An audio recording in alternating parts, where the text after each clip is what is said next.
Dr. Rotem Petranker, welcome to the show. Thanks so much for having me. Um, we are going to be talking a lot about microdosing in this conversation, so I think that we should get some definitions on the table before we do that. What is a microdose? About 10% of a recreational dose. But as I'm sure we'll talk about later, the findings from my clinical trial, I have another opinion about what a microdose is. So I think for now it's sufficient to say it's a really tiny dose that people take frequently. hmm So you said 10% of a recreational dose. That when I think about what a recreational dose is, that's also a question that varies person to person too. Like when you say the frequency of a microdose, like what are kind of the barometers for that, or the guardrails for what frequency a microdose might take place? Again, great question. We don't. There's science doesn't have an answer for what is the correct frequency. They're the two most common I guess, ways of doing it, the quote unquote protocols. One is the Fadiman protocol, which is 1 day on, 2 days off. That's named after Jim Fadiman, who was a pioneer of microdosing research in the first wave of psychedelic research. And then the other most common protocol, I think, is the Stamets stack, named after Paul Stamets. And that's 5 days on, 2 days off. We know that after being exposed to serotonin agonists, the receptors downregulate. Or, in other words, if you take a gram of mushrooms today, you feel something. If you take a gram of mushrooms today and again tomorrow, you really won't feel anything tomorrow. You would want to have a break between doses. So, to me, the Fadiman protocol makes more sense. But again, we don't know. And I assume that there's also a lot of variance between individuals and how they metabolize these substances. What are those other protocols? What are they based on? Like Paul Stamets and then the Fadiman one, are they based on those people's personal experiences? So I think Jim Fadiman's protocol is based on whatever pharmacological evidence existed at the time. Honestly, it hasn't improved since. So it's based on the way it would make sense, based on kind of the rationale that I just explained. I'm not sure how Paul Stamets developed his protocol. I know that the idea of having 2 days off is kind of like you have the weekend off. So I can see that it makes sense from that kind of lifestyle perspective. But yeah, I don't know why he picked 5 days on, 2 days off. Why would it be the case that if somebody was going to use a microdose of mushrooms, um, they would use it differently to a pharmacological intervention like an SSRI? Is that to do with the serotonin receptors and kind of like what's happening in the brain? It's interesting. I don't know how many people know this. We discovered the existence of serotonin following the discovery of LSD because we noticed that LSD was binding to something and we really didn't understand neurotransmitters so well at the time. What turns out is that LSD and also psilocybin, DMT, and mescaline all kind of mimic the way serotonin works in the brain. The way SSRIs work is more like they interfere with the uptake of um, serotonin once it's already acted on your brain cells. So instead of adding more serotonin, it makes the serotonin that's already there work over time. So why did you guys choose depression as the particular condition that you wanted to see whether or not psychedelics or psilocybin would have an effect on? And actually, why did you choose psilocybin? We started doing this research in 2016. We designed this trial in 2018, 2019. And at the time, there was still way more stigma against LSD following a very successful PR campaign of decades. One reason we chose psilocybin over LSD is because we thought there would be less stigma for psilocybin, and the other is more logistical. The half life for psilocybin is about half of what it is for LSD. And we knew we would have to keep people in the lab for the whole time. So we thought it'd be easier for everyone if we used the shorter acting agent. In terms of why we picked major depressive disorder, we actually initially, when we submitted this trial application to Health Canada, which is kind of, it's our version of the FDA, I'm not sure what the Australian equivalent is, we really wanted to see if it's effective for healthy people. So to justify the risk benefit analysis, this has to be on people that are suffering from some kind of disorder. Otherwise, why would we be risking perfectly healthy people? Can you share what the study was and what the design was? This clinical trial was the product of multiple online surveys that we ran, where we asked people really what their use patterns were like and what they were getting out of microdosing. And we really wanted to create a bottom-up approach rather than, just like sitting in a room and deciding for people how they should microdose. We asked, how do people microdose in the wild? And then we tried to replicate this in the lab. People who do this research more often than not really believe that it works. Now, if we assume that this intervention works, I think it kind of behooves us to include as many people as we can in these studies, and ideally people who would normally not have access. The other reason is that because these are actually substances that we don't understand super well, we don't have a lot of access to what adverse events they might cause or how they're metabolized by different people. I think it's really important that the question we ask in these studies is, does psilocybin work for humans and not just does it work for white guys? I think it would be fair to criticize this design for being, only once a week. I can say, we have empirical evidence that a lot of people do use psilocybin that way. They microdose once a week. And I think diversity is super important to make this scientifically strong. Interesting that you said before about people who do the research into psychedelics are very passionate about psychedelics. I was having this conversation with myself over the last week as I was researching to prepare for this interview, and I'm actually interviewing one of your colleagues, Balaz Sagedi, in a couple of days as well. And so I was just trying to get my shit together. And I realized in the research, I was really looking for something that serviced my own beliefs about psychedelics, because I also am passionate about them and they've been a really big part of my own mental health journey. But listening to you talking in other interviews and reading some more research, it seems that it's much more nuanced than the psychedelic advocates would have you believe. And I always, as a joke, refer to Reddit as the place where people go for psychedelic insight and information, kind of as a joke, but also because the subreddit's massive about psychedelics. Your study design, your hypotheses were pre-registered and you did your best to navigate that. But just as a general observation of science, how can scientists get around that, and what kind of happens when they don't check their own biases? This is an empirical question, and the answer to your question is what we have right now. This is what you get. There's a paper that I wrote with a couple of my colleagues, and it was published in 2020, which turns out that was 6 years ago. And in this paper, we say, hey, we need to be really careful because we're building the foundation for a new science. And if we cut corners at this point, the whole thing is going to be so rickety, and it will be impossible to, we're supposed to be standing on the shoulders of giants and they need to be stable. So I think this is what we're seeing now, where kind of different scientists are not working together. They're not collaborating. They are competing. So they measure things differently. They design their studies in different ways because everyone wants to be first. You also see a lot of people that report their findings in a biased way. People need to publish to advance their careers. And so this incentive structure creates a situation where, we're encouraged to publish whatever appeals to the public. In the end, what you find is that a lot of the research that gets published is low quality.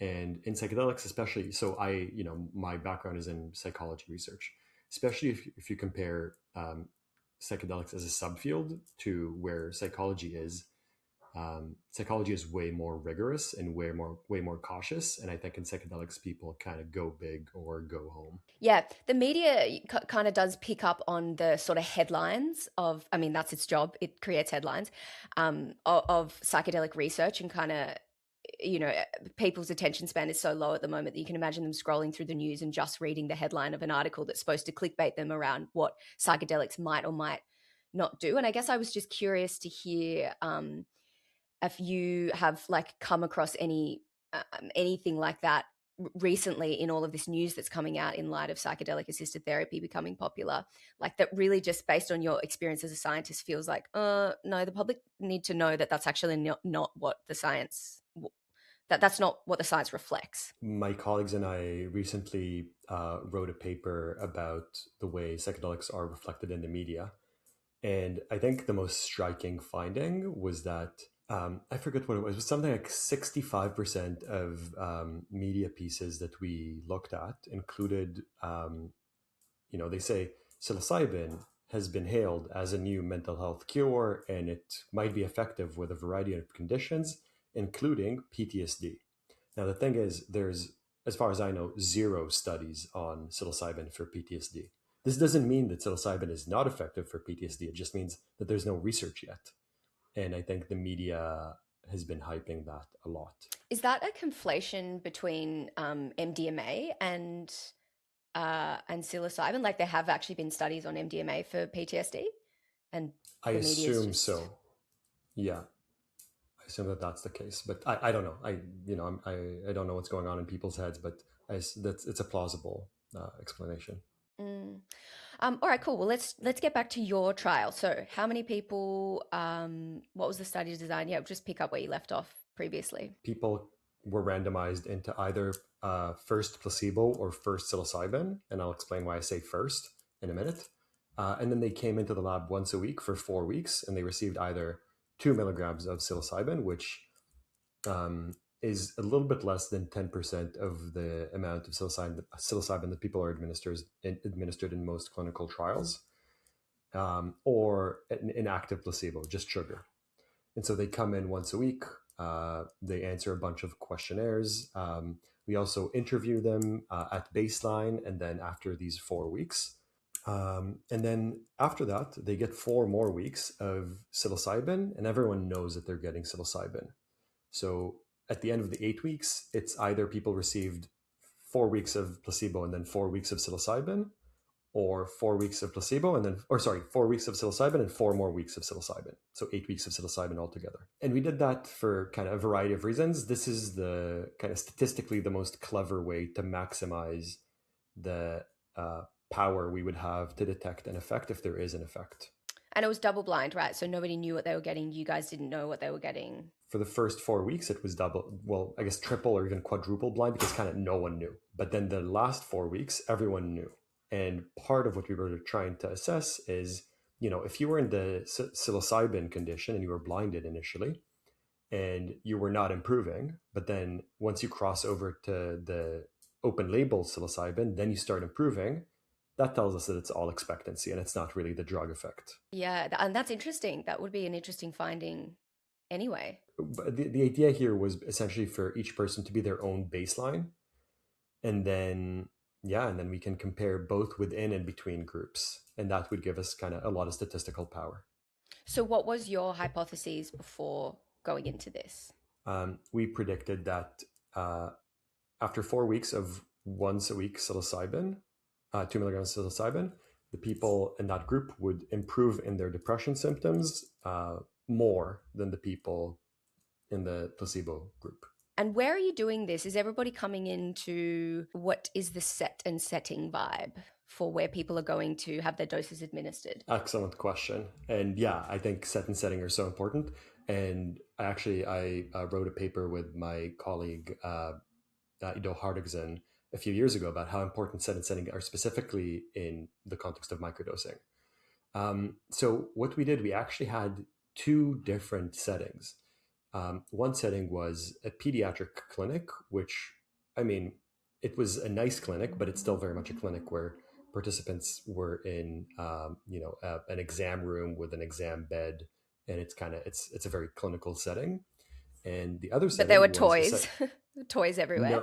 No toys, but kind of animals on the walls. Yeah, cute. Yeah. The other setting was a proper psychedelic clinic with, living walls and dim lights and crystals. And it was very kind of chill and mellow. And so we thought this would be a great opportunity to also compare between these two settings to see if people had different outcomes. And they did not. Now, this doesn't mean that people don't have different outcomes in different settings. We weren't powered to detect this kind of effect. But we were like, oh, what an interesting potential we have here. But yeah, we didn't find any difference. Okay. So what is that like? What are the implications of that in terms of your scientific view on set and setting? I think about this a lot, about how we do science. And when your data is really messy and it's just one study, I kind of like, it doesn't affect my credence, how much I value or the data, or kind of what my confidence is. um, my my response, like, this didn't change my mind at all about the importance of set and setting with microdosing. I'm like, oh, maybe in the future when we run a larger trial, we should test it again. Yeah, I mean, maybe that's like a different an entirely different study design. I also don't have a PhD and have not never done this kind of research, so I'm just fumbling my way through these questions to try and get to what the You're actual. doing great. You're Oh, making a lot of sense. okay, great.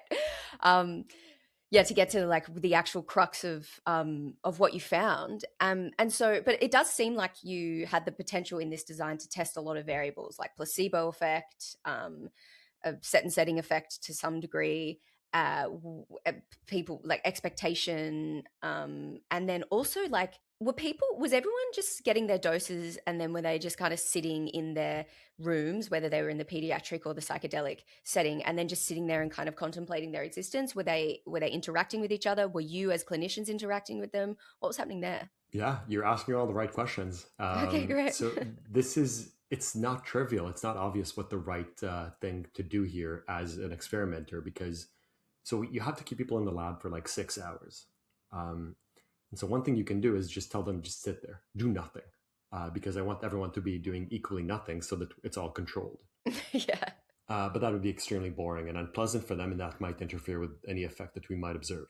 The other thing you can do is tell them, you do you, and then everyone does something different, and then the data's messy, and then again, we can't interpret it, that it shouldn't affect what we think. Where we went with this is we were like, this is such a huge lift for us. It's so difficult. Might as well have people complete some questionnaires, as many as is reasonable, without them going nuts. And then we get to test a bunch of hypotheses, because, yeah, people were, in our surveys were reporting improved mood, but they were reporting a bunch of other things. So we were like, let's test all of this and see if what we come up with. And that way people don't get too bored, and people are still doing more or less the same thing, so we know that it's consistent. In retrospect, I'm like, this wasn't ideal, and so new designs that I'm working on have people taking home the drugs, because this has been now done in New Zealand. But yeah, this is another potential drawback. I'm like, microdosing and then filling out questionnaires all day, that wouldn't necessarily be great for my mood. Yeah, I was just thinking that. I was going to ask, like, did it ever occur to you that maybe that's like also not what? Yeah, I don't know. Like, how do you even know that what people are filling out in the questionnaire is something you can trust if you've also just given them a psychedelic drug, sub-perceptual or sub-hallucinogenic, as you say? But like, how do you then take that and be like, oh, okay, this is useful? Yeah, so I think the idea is, as long as everyone's doing the same thing, and everyone's taken the same dose, and we kind of control for all the other factors, yeah, you assume that this is what's going on. Like, they're reporting honestly.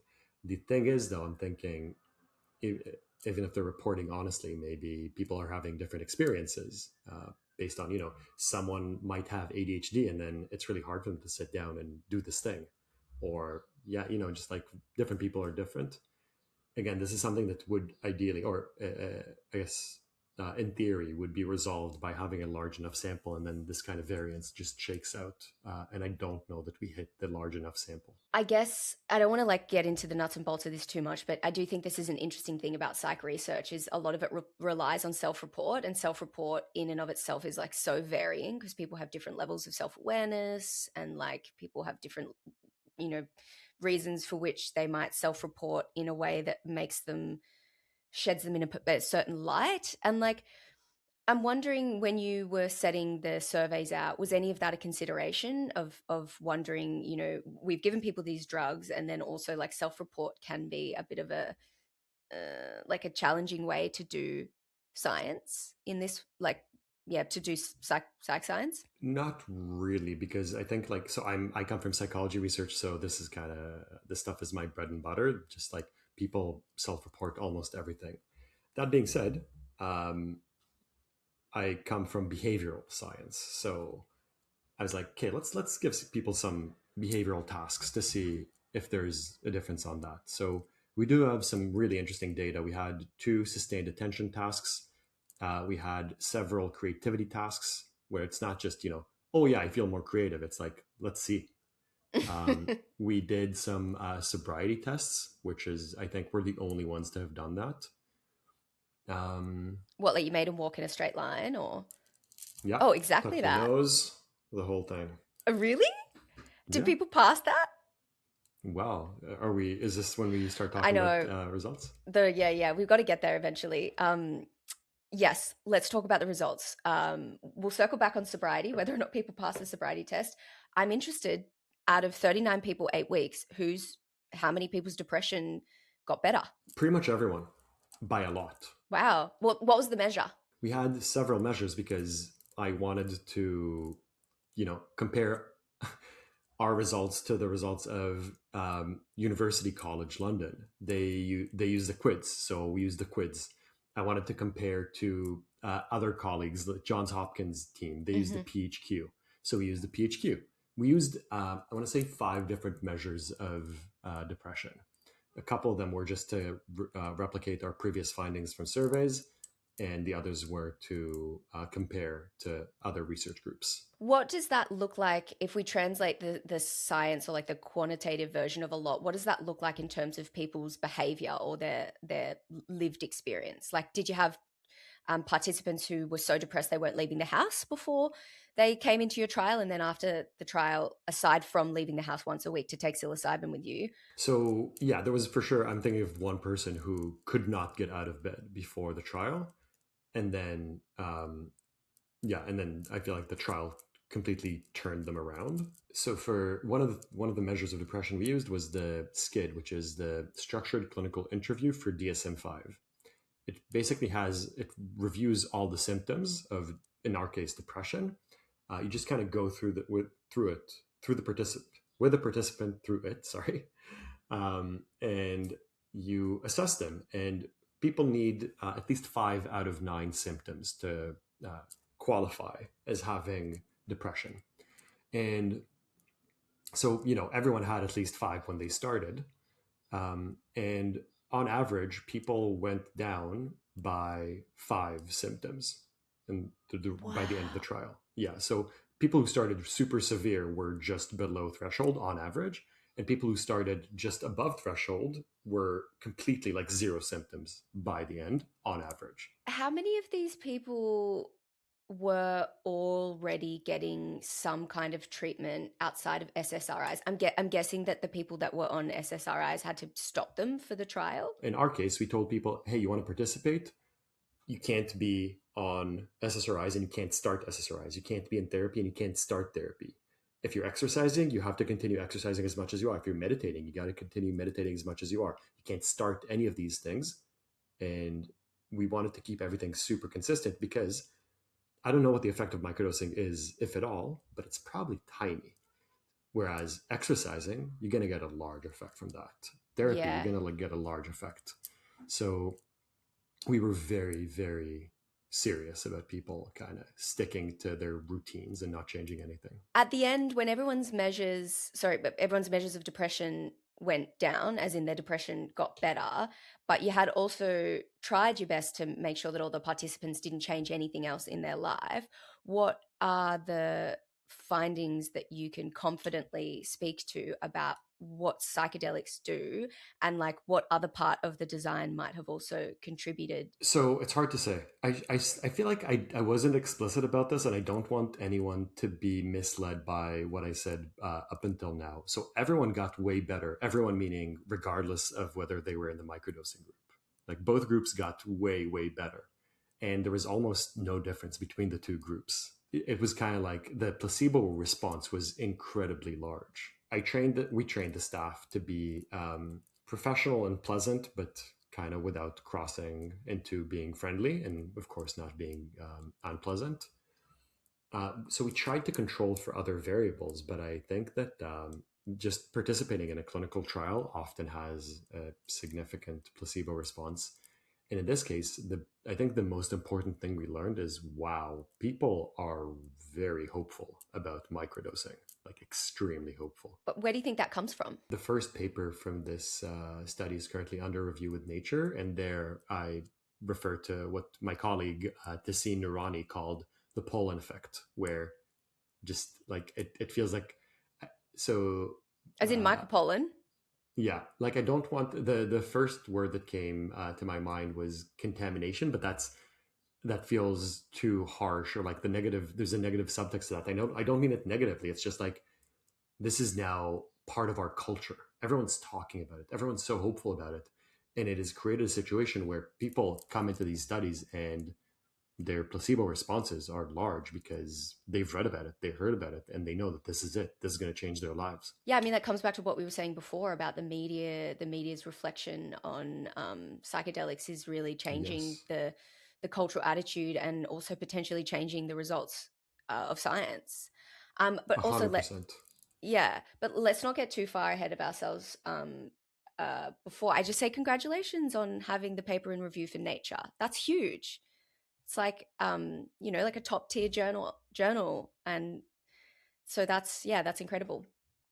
Um, okay, reflections. So how many years now have you been analyzing the data for? We collected data between July and December 2023, and then ran out of funds, and then raised funds for 6 more months, and then ran it again July to December 2024. So another circumstantial thing that I was worried about was, oh, what if people have seasonal affective depression? So, Yeah. Or well, COVID we ran, related. but yeah, I was glad that at least we got to run people in the same time of the year. So at least that's another, I guess, confound that we didn't have to worry about. Mm. But overall, we ran the trial for 2 years. Now, I feel like I did you and probably everyone else who will listen or view this a disservice by not adequately describing the results.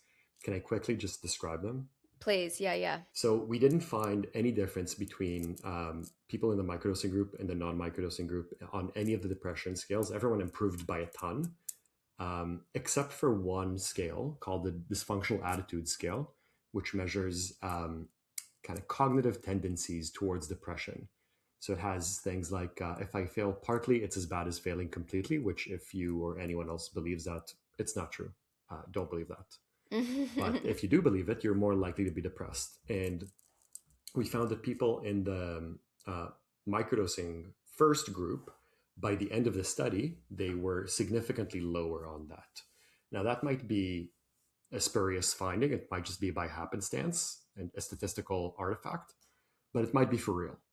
And the reason that I have a little bit of confidence about it is because we already had the exact same finding in a previous survey that we ran. So it might be that microdosing only helps kind of, the mental flexibility about certain attitudes, but it doesn't help any of the other symptoms of depression.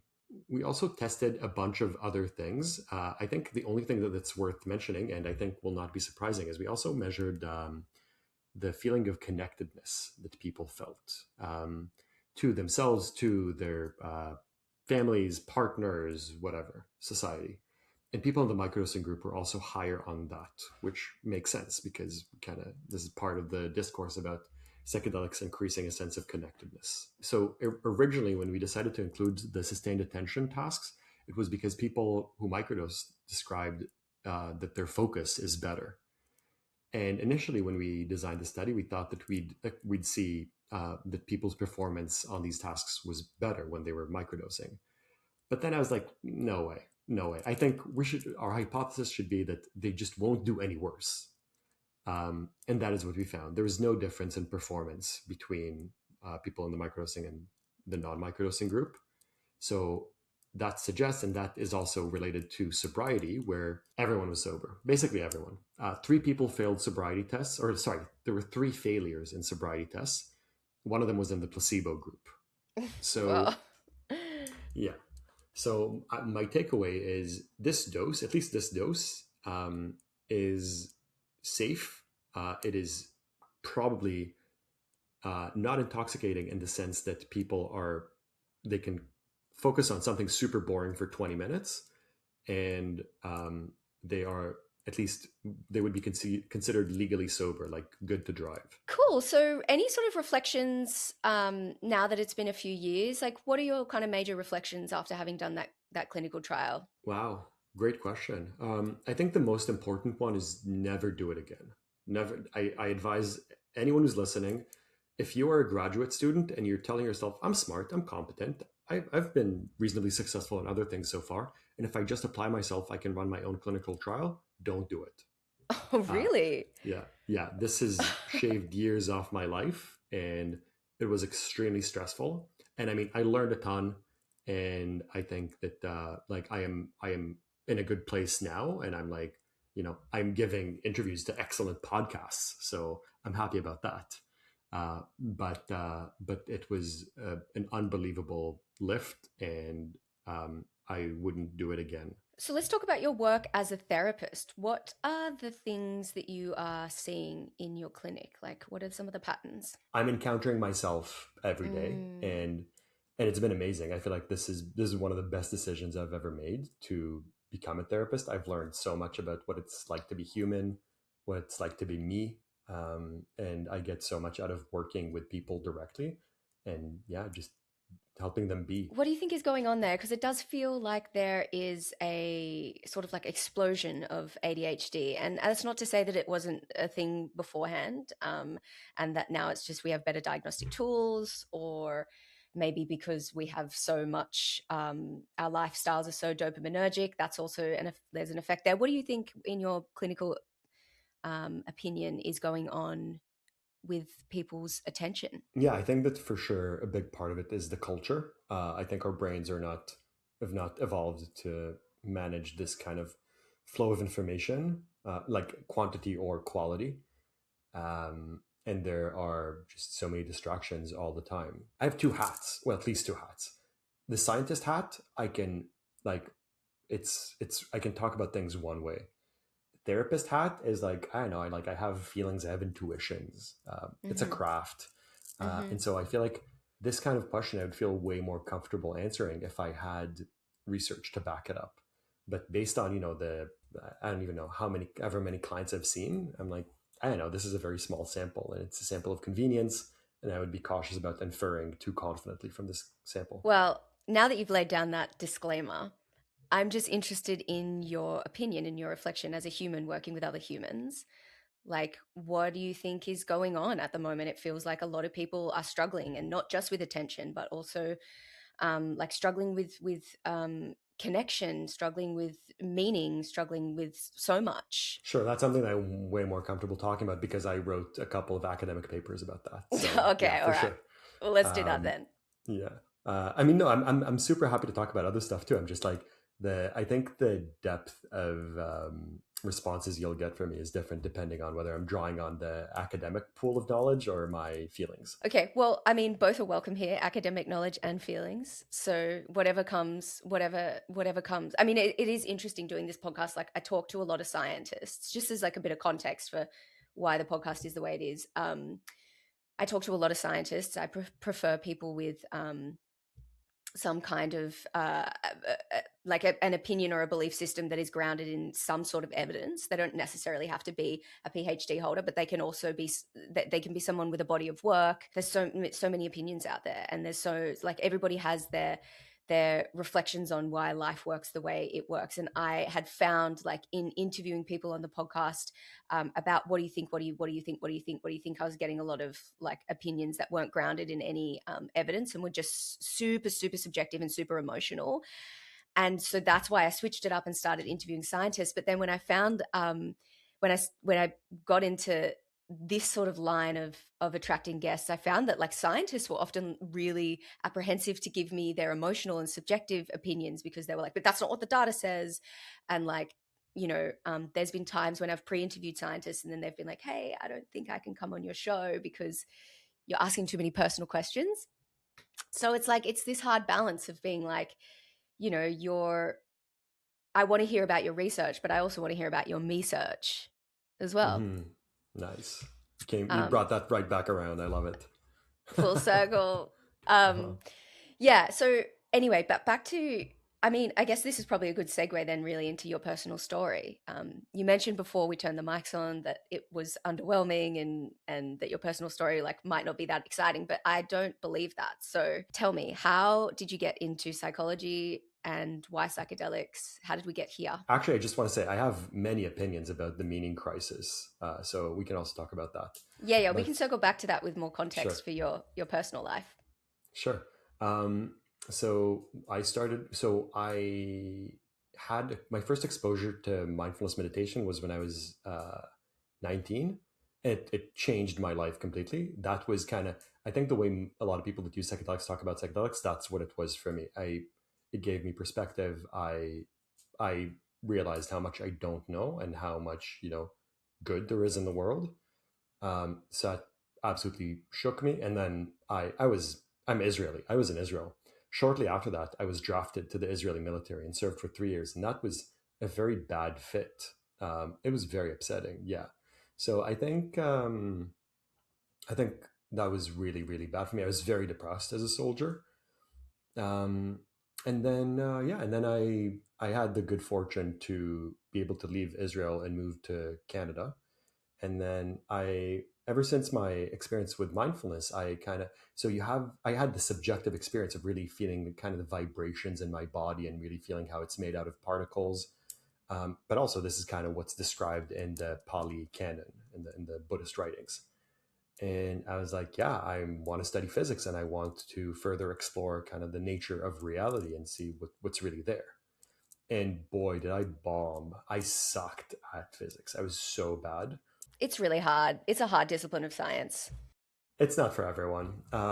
So Was yeah. it the math? Was it the math aspect? Because I've also tried to learn physics and I've tried to learn it without math and it doesn't work. So it was the math. So actually, the physics course that I was taking, the first year physics course was okay.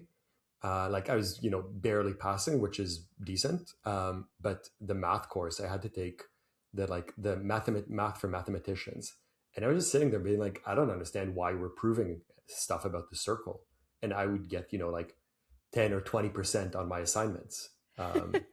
So it very quickly became evident that I am not going to make it. And then kind of people around me, my friends and family, were like, "You're good with people. Maybe you should study psychology." And I kind of shrugged and did that. And psychology is super easy. I just kind of kept it up. And I was really into science. As of my second year of undergrad, I started doing research initially about facial expressions because that's kind of what was available. It was interesting enough. That was around the time that I heard about the replication crisis. Do you know about the replication crisis? No. Is this Oh, to do with science? yes. Oh, I'm so happy. This is so important. This is if listeners get to this part is the most important part of the podcast. Okay. So I'm super stoked.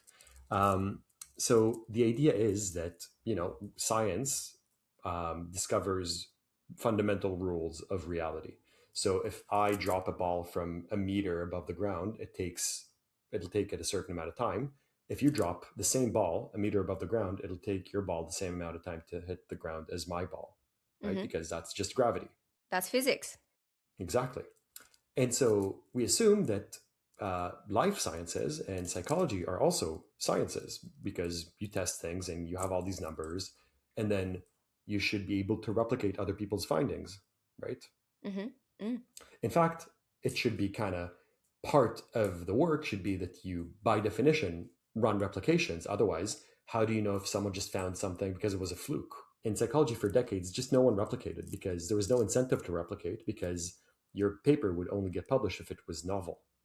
And so no one was replicating. And then in 2011, a few very influential psychologists published a paper where they tried to replicate 100 of the most canonical psychology studies, and they were able to fully replicate only 30 something. So the vast majority didn't replicate. A lot of the stuff that we thought we knew about psychology was probably nonsense, probably Okay, a so fluke. just so I can orient myself, are we talking about the replication crisis in psychology or across all disciplines of science? So it's primarily an issue. It was, well, it still is primarily an issue in psychology and life sciences. It is a little bit of an issue in harder sciences, but less so. Okay, right. Because I mean, I know that physics is also going through a massive rebrand at the moment. They think space time doesn't exist, and like that there's, you know, way more to the way the universe works than Newtonian physics. But yeah, interesting that this is also a thing in the realm of, well, not interesting, it makes sense that this is a thing in the realm of people's minds and behavior. If science is working, then there will be paradigm shifts where everything we thought we knew, we don't know, and it's like everything is different. This is not it. This is me doing shit work and you testing it and finding that I did shit work. Oh, okay. So it's not even to do with the fact that our knowledge is being updated. It's to do with the fact that like scientists were lazy. Yes. They were cutting Right. corners because the incentive was not to do good work, it was to do work that gets published. I love this because now we're gossiping a little bit. So tell me more.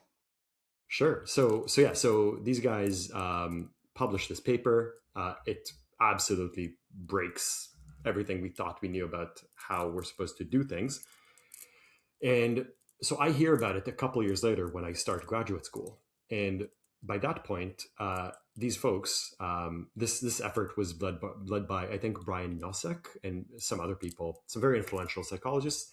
They suggested that one way to solve this, at least moving forward, is we need to replicate each other's work. That should be part of what people do. And B, we need to pre-register our hypotheses, which seems trivial. Like you need to decide what you're going to do before you do it, right? It's like if you're going to build a house, first you draw up the plans, and then you know which materials you need, and those are the materials you buy. Because if you do it the other way around, you're just going to end up with either too much or too little. You're going to be missing pieces.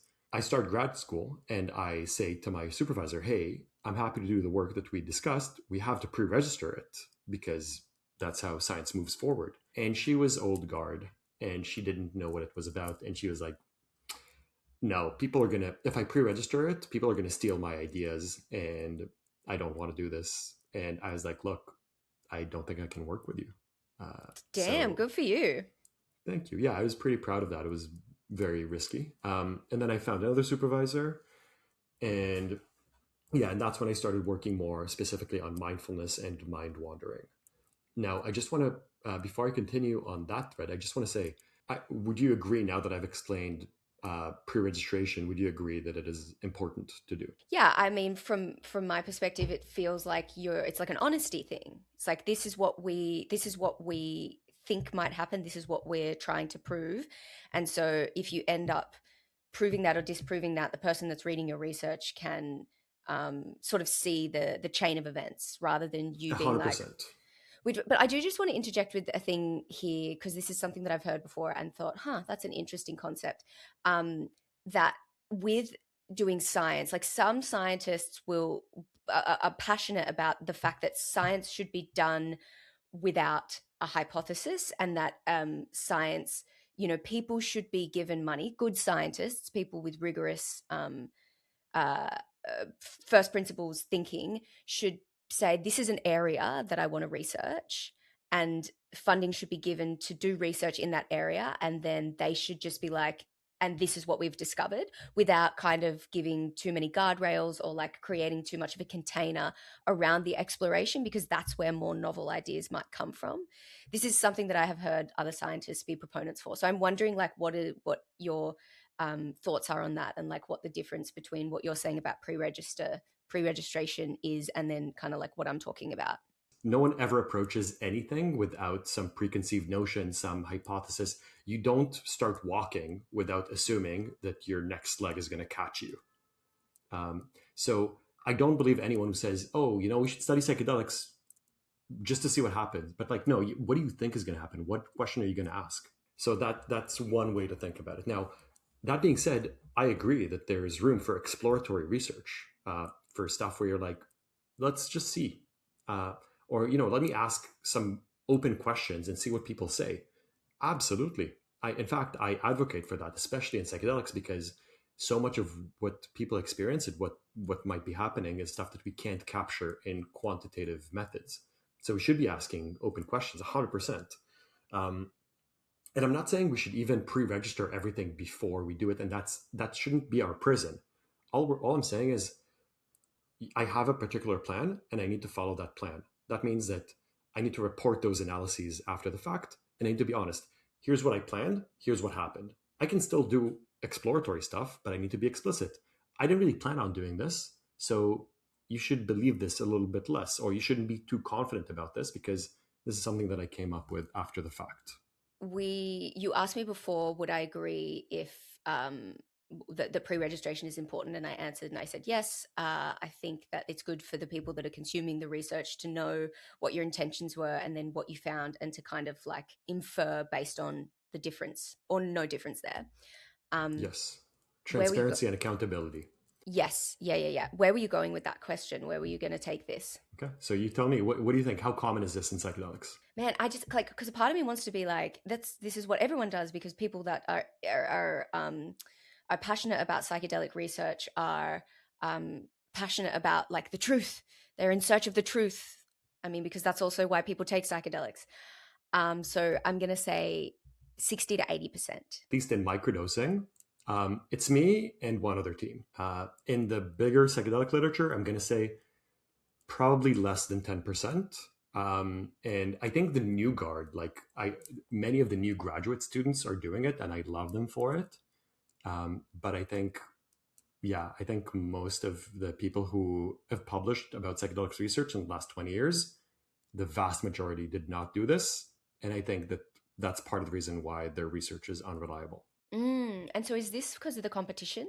Like what your initial supervisor had said? People are worried that other people will steal their ideas. There's no incentive to do it. Why add another step? I mean, in my opinion and in my experience, pre-registering actually makes your life way easier because it forces you to think things through before you have all your data, and then you can work out some of the kinks and you can prepare for what's going to happen. It's different to say, here's what I planned for. Here are my pre-register hypotheses, and all this other stuff, it's exploratory, and I don't know about that. What people normally do is they just throw a bunch of stuff at the wall, see what sticks, and then they report that as if they hypothesized that this would happen anyway. Okay, so what does that mean for the layman's, for the non-PhD holders, for the people that just like to know that science is out there? What does that mean? There's a great story about how you're somewhere rural on whatever continent you are, and you walk by a barn, and on the side of the barn there are a bunch of bullet holes, and around each bullet is at the dead center of a bullseye. You see the farmer sitting right next to the barn, and you say, "Wow, you're an amazing shot. How do you do it?" And the farmer tells you, "Well, I shoot first, and then I draw the bullseye around it." Yeah, okay. So even less like, all right, just to take this one step further, even less of a metaphorical answer to that question, like what does this actually mean? Like what are the implications for what we think we know about the nature of the universe? Like, I don't want to, denigrate everyone and say don't believe any of what anyone does. I think science is a game of confidence. And so, we're trying to look into, sorry, this is another metaphor, but here we are.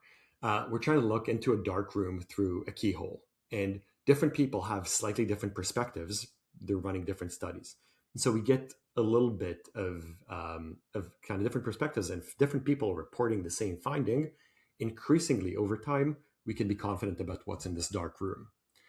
But if people are not pre-registering, then I don't know, like maybe they're looking through the keyhole through a mirror, or like a funhouse mirror, or I don't know what they're doing, and they didn't plan on even being there, and they didn't take notes properly. So I think unfortunately I don't have like a super simple way to describe this, except for our confidence should be lower about all these converging findings than what it could be if the science were rigorous. How does that translate to what we think we know about psychedelics as they potentially move into more of a wide adoption in like the treatment of mental health disorders? So if I were a regulator, I would say, I don't believe any of this because you guys were doing sloppy work. So if I were a regulator, I would require more rigorous evidence. I guess what I was like where I was going with that was like, everyone's so excited about psychedelic assisted therapy. I know we're talking about psychological sciences here in terms of the replication crisis, but just because your research background is in psychedelics, I'm trying to connect the dots. Like, what does this mean that we should be apprehensively optimistic about what things like psychedelics can do for as a replacement or another option for treating mental health conditions? Yes. The short answer is yes. A more quantitative way to think about this is, let me give you my own example. So when I started studying microdosing, I was like 70% confident that microdosing helps depression. As I uncover more data in surveys, I was like, oh, this seems very consistent. Everyone's reporting this. People in the microdosing group they have less depression. I'm going to bump it up to maybe 80%. And then I run my clinical trial. And the results are mixed, and it seems like maybe there's actually no effect at all on depression, but maybe there's that dysfunctional attitudes finding. So I'm like, maybe like 55 or 60%. So I'm it's not high. But this is all because all of my research was pre-registered. If this research were not pre-registered, I would drop it at all of it by a factor of maybe 20%, maybe 30%. Mm-hmm. That's a big that seems like a lot. If it drops between 50%, it doesn't mean that I am confident that it doesn't work. It means that I am really not confident that it does work. I know that you're going to answer pre-register your hypothesis to this, but like outside of that, what that one sort of step in science that is super important, like how are we like ever supposed to know anything, or is the whole point that we're actually just not supposed to know? The way to know things is to be rigorous, to be consistent, transparent, to be collaborative. I think so. Like if I could give advice to your listeners, the first thing you need to be looking at if you're reading original research, check to see if they pre-registered. That should be the first dead giveaway.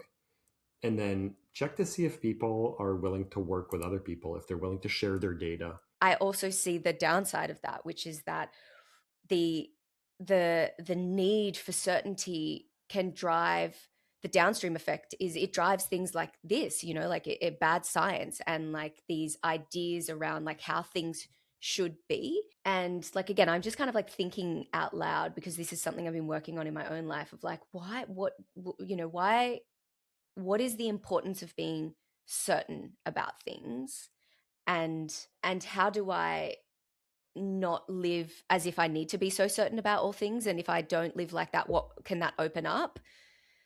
I kind of picking up what I'm putting down. I guess as a psychologist as well, maybe this is something that you deal with your clients, like the fear of uncertainty and like how that manifests behaviorally, and then what that looks like when we're all doing that as a population. Yeah, I think it's a really human kind of need. It makes sense, and I think people pursue certainty with varying degrees of rigor. I should like to hope that with age, we become a little bit softer about it. At least it has been my experience. I don't know if it's using psychedelics. I think a big part of it for me has been becoming a therapist and realizing that I don't know shit, Mm. and I like the best I can do is be with someone and try to understand them and work with them on them understanding their own thing. So I think this epistemic humility has served me super well. And I remember being a young scientist and being like, "We're gonna figure this out. We will solve this problem." And now I'm like, "That is hilarious. There's no way we're like, it's not necessary. We don't need to solve problems. We just need to know enough." So yes, I think there's a lot to always. There's always more to learn, but there's always a requirement that we continue to move despite not knowing everything we need to know. Um, so yeah, so I think there's specifically in psychology, there's this is referred to as the need for closure. There's a specific scale that you can measure people's need for closure, how much they need to know. But I think that, and I think you were alluding to something that I think is really happening, that we want to know what's going on, and that used to be provided by God or our tribe or our family or some other external structure, and we have jettisoned all of that kind of, and maybe we threw out the baby with the bathwater. And so what a lot of people are doing now is kind of finding new alternative solutions, or more commonly returning to the old solutions even though they don't fit anymore. Mm-hmm. Yeah. There's a big resurgence of people adopting uh, Abrahamic religions, particularly in my age group, and it's been an interesting one to observe.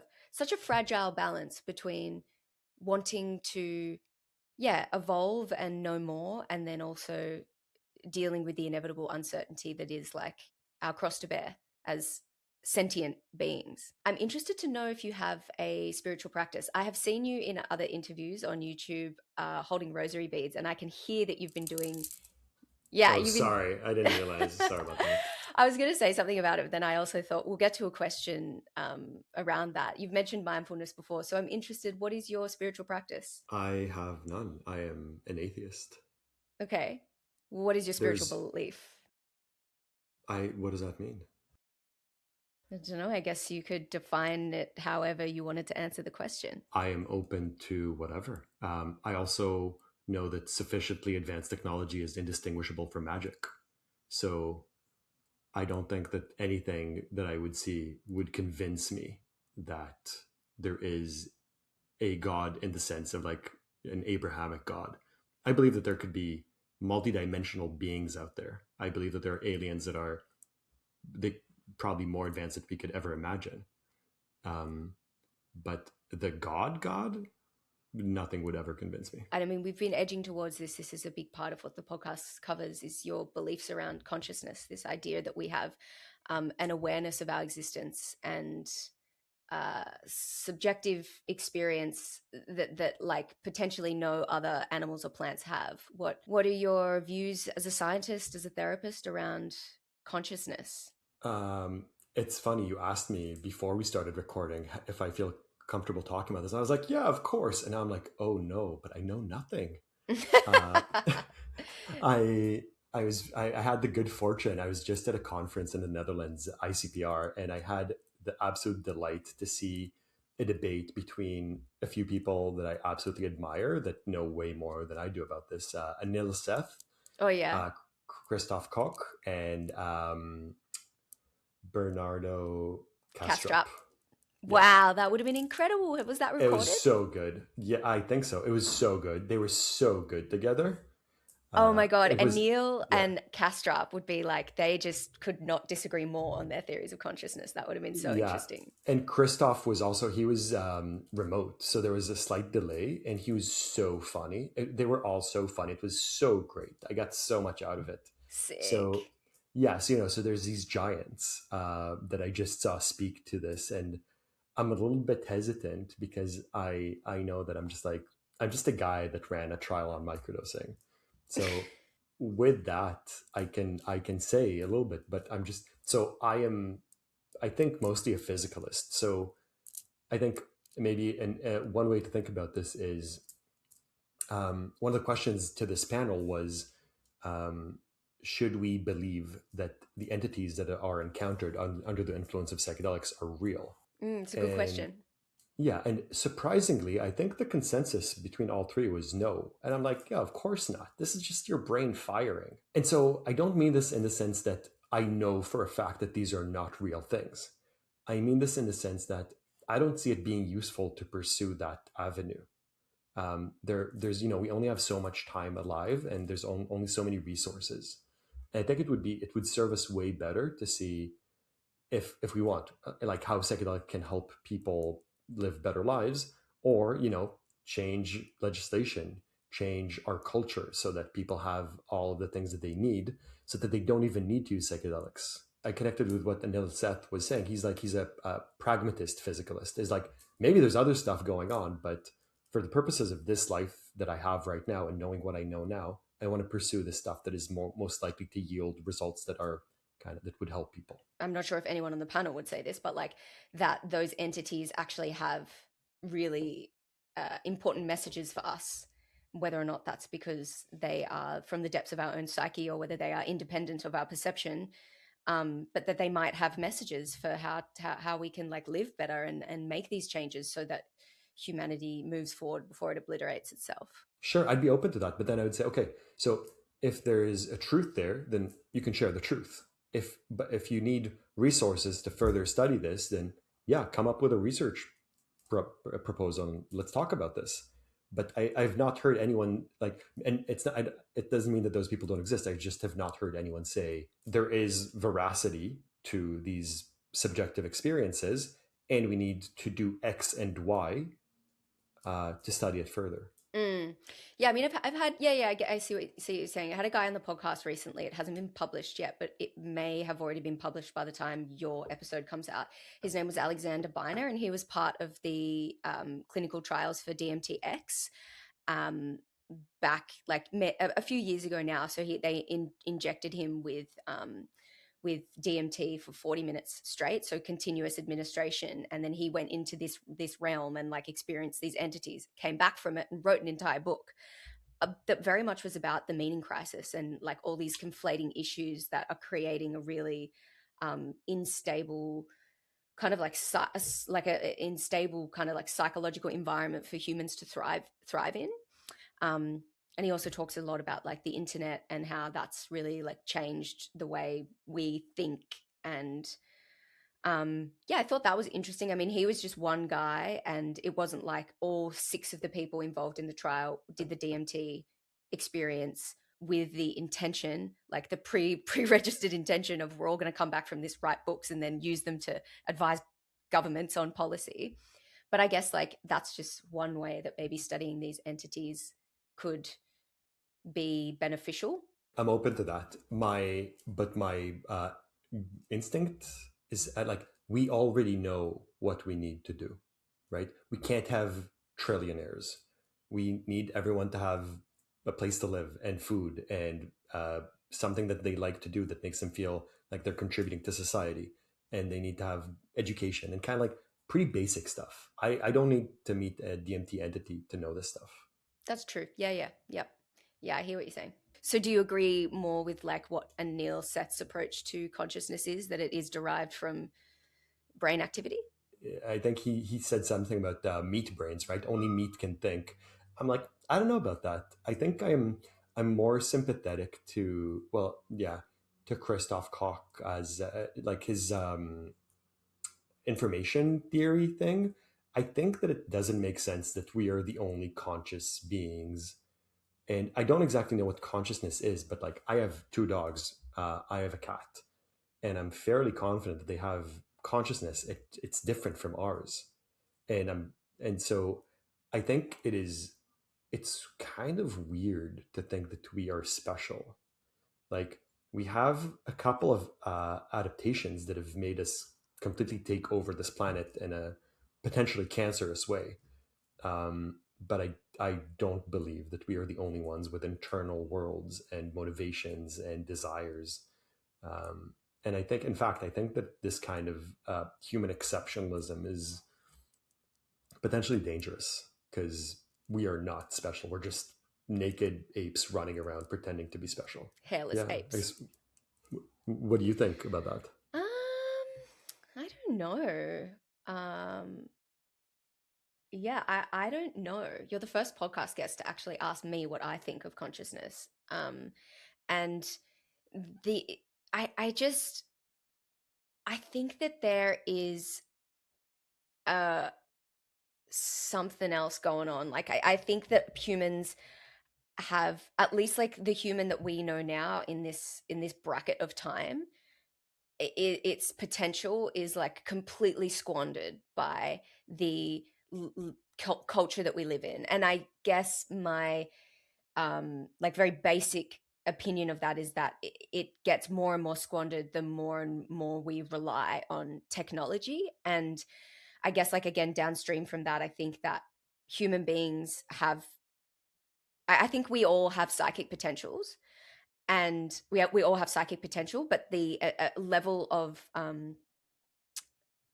constant stimulation and like constant information overload that is our modern lives is getting in the way of us being able to experience that. And if more of us experienced that, and we were able to tap into those capacities, and that, what I mean by that is that like, yeah, like that our brains are receivers in some way of a greater stream of consciousness. And if we were able to tap more into that, then we would have a better idea of what consciousness might be.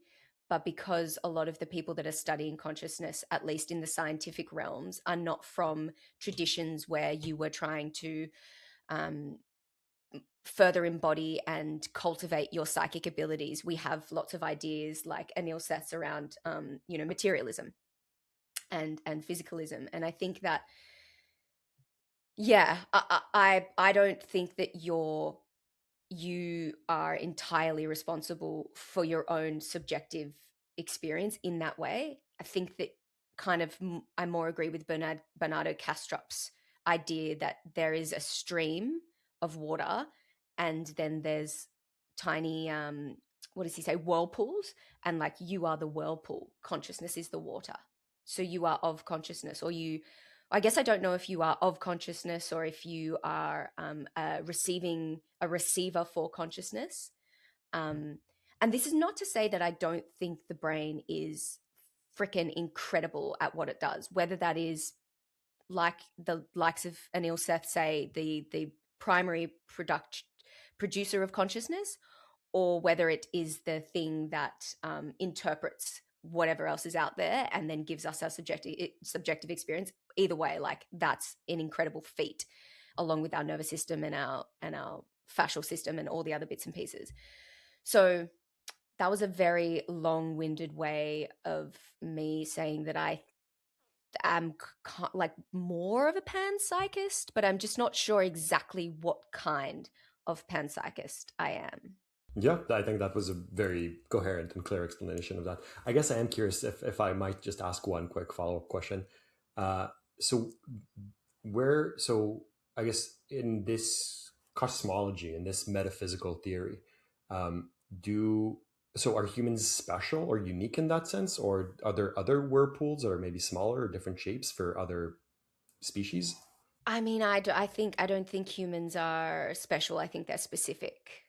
Kind of like what you were saying about, you definitely think that your cat and your two dogs have subjective experience. I think that I don't necessarily think that a rock has subjective experience. And also, I guess the other thing that we should define here is that when we talk about experience, even for those who believe that a rock has subjective experience, they're not saying philosophers are not saying that the rock has the range of emotions that you have as a human. The rock experiences depression, the rock experiences anxiety, the rock experiences decision paralysis. It's not that.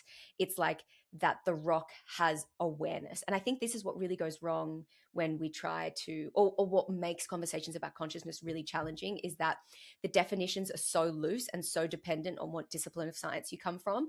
And so therefore, and even if you're a consumer and not a scientist like I am, of research about this stuff, it's really hard to separate the idea of awareness from the idea of, or the idea of awareness and subjective experience from the idea of having emotions.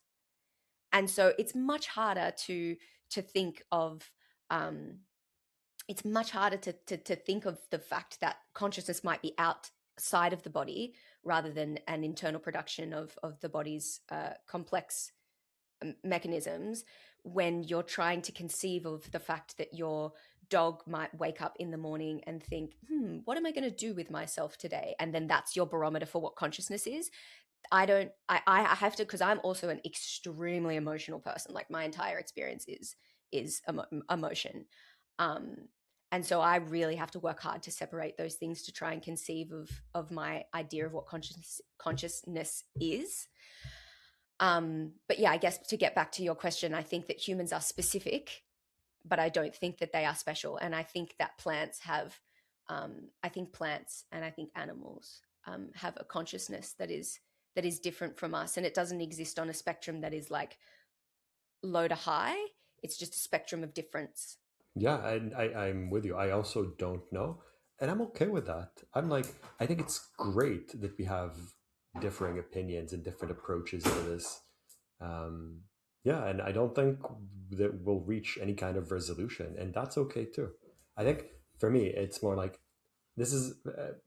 I, I don't mean to downplay the importance of this conversation, but I'm like, as long as people end up being cool and good to each other, it matters less to me what they think metaphysically.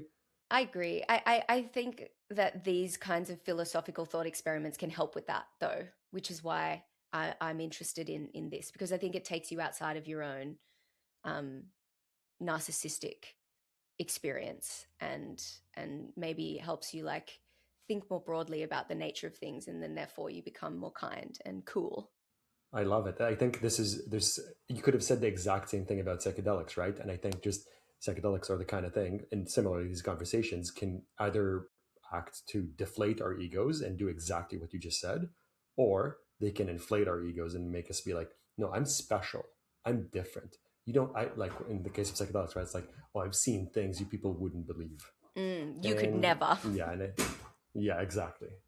I've taken so much DMT, Yeah, yeah, yeah, and yeah. yeah, and I think I had a guy on the podcast recently, and he was like, "This whole competitive ego deathing thing is like, yeah, it's got to stop." Well, he didn't. I say that, but he had thought about it enough to give it a name. That whole like, I've done all this DMT, and and therefore I am like more knowledgeable in the nature of existence, and he called it competitive ego deathing, which I love. Anyway, you did it. We did like this has been an incredibly long conversation that you said to me before we switched the mics on. You weren't sure if you were going to last for, and we've yeah, made it. So, you made it so easy. You made it fun. Thank you. oh, thank you. My pleasure. Thank you so much for your time and wisdom and contribution to science. Before we wrap up, last two things. Any final reflections? Is there anything you want to say that we haven't covered that you think is important for the discussion? And then, where can people find you? Uh, Nothing more to add. I'm so glad that we got to talk about open science with a bit of detail. Normally, this is something that I tack on at the end of interviews, and I don't know that anyone lasts until the end. So it's great that you gave me this opportunity. So thank you for that. I think, yeah, that's just the most important thing, at least to me. Like, I'm just a guy who did a little bit of research, but if we can learn more about how to appreciate and how to assess research, that's amazing. I am not super public. I guess I'm not really on social media. People can find me at I guess petranker.com. Okay, cool. I'll include links to your website in the show notes. And when is your article being published in Nature? It's under review at the moment. Yeah, I don't know. Hopefully within weeks, but more likely within months. Okay, well, if yeah, hopefully by the time this episode is out, it's been published, and I'll include a link to that. If not, you can send me any other links to your work that are relevant. Sounds good. Thank you again for coming on the show. I really appreciate it. Yeah, my pleasure. Thank you so much.